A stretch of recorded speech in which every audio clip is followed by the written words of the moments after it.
Hello, Erskine Church. Pastor Mike here. I hope that you're all doing very well. I hope that every one of you was able to dig yourselves out after that incredible snowstorm that we had on Monday.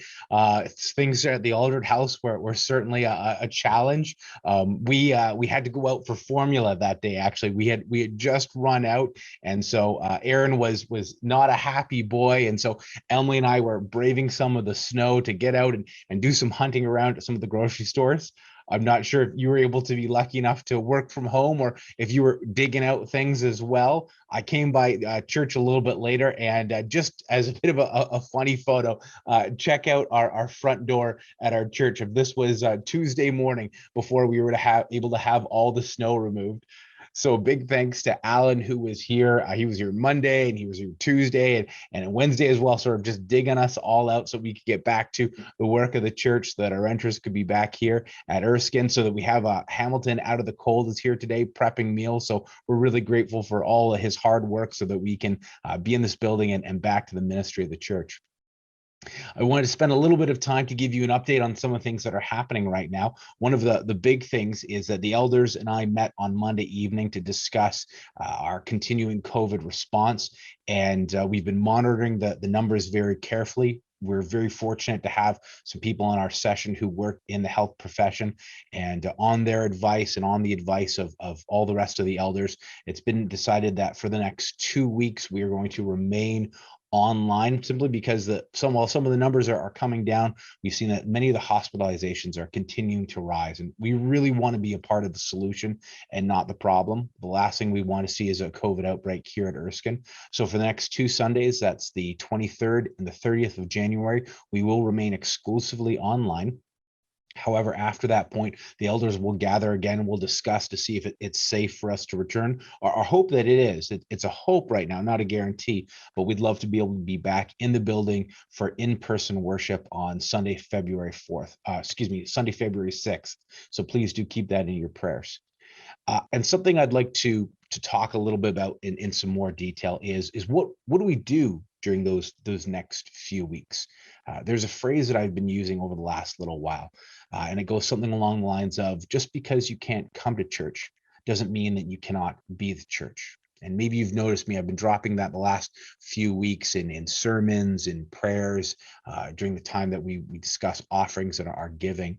And I've been using that because I want us to not think about these next 2 weeks as just an opportunity to hit pause on church. We're just going to hit pause and we'll step back, and we'll re-engage when we can be there in person. I really don't want you to see church like that.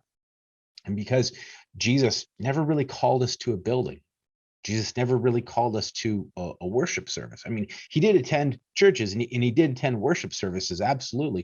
But he spent a lot of his time going out to be with the people, meeting them where they were, not just at church. So it's a really important lesson he passes on to us, that we can continue to be the church as an action word, as a verb, even if we can't come to church. And to flesh out what that might mean for you, it's going to be a little bit different for every person, every family. I've linked some articles down in the description, so please go ahead and take an opportunity to look at those. But I'll spend a little bit of time summarizing the one of them by Christianity Today. And their article talks about how we can be the church to people who don't attend, people who don't have a faith. How do you communicate the love of God to those people if they're not able to come to a church? Well, there's a whole bunch of ways, but I just want to talk about 3. The first one is to pray for them.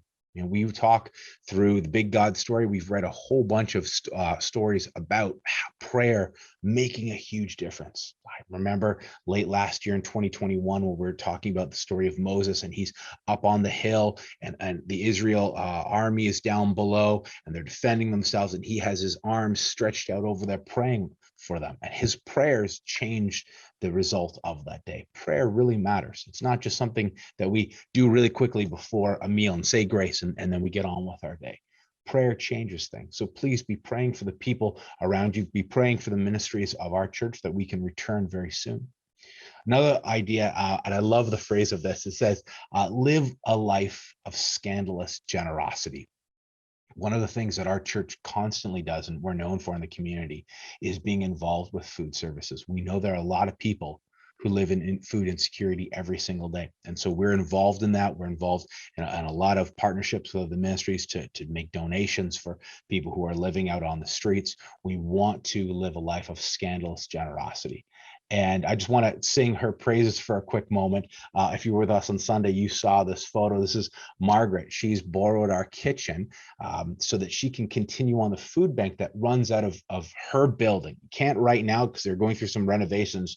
So she's borrowing ours so that she can continue that life of generosity. There are lots of things, lots of wonderful random acts of kindness that you can do during this time to show the love of God to people, to be the church, even though you can't come to church.